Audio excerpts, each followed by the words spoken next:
नमस्कार बंधु। आपण कौन अग्निकोण स्वामी स्त्री शोचंती कि अर्थात अग्निकोण रूम रे स्वामी स्त्री शयन कक्ष करिसंती कि? हाँ बंधु, मु कहीं पचारुछि आपण टी मत पचारंतु ना। कारण कौन? जो अग्निकोणे स्वामी स्त्री जो घरे सहवास कले से स्त्रीर रोग बा जेकोसी समस्या स्त्री को लग रही थाए बा रोग थिले से स्त्री आउ केबे जेते डॉक्टरी औषध सेवन कले मध्य से आउ भल हुए ना।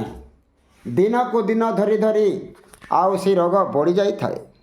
हाँ बंधु, आमे सत कहूँ बा अग्निकोण रे स्त्री सहिले ता मन शांति रुहे नहीं बा ता मन सुख शांति दिए नहीं। तेणु बंधु अग्निकोणर सहवास आपण छाड़ी दियंतु बा स्वामी स्त्री सुख शांति रहंतु। आम कथा को मानिले आपणकर मंगल होता है बा आम कथा को न मांगिले आपणकर अमंगल होता है। स्त्रीर देह भल रहे नहीं बा स्त्रीर मन शांति रहे नहीं बा स्त्री केबे हेले सुख शांति पाए नहीं।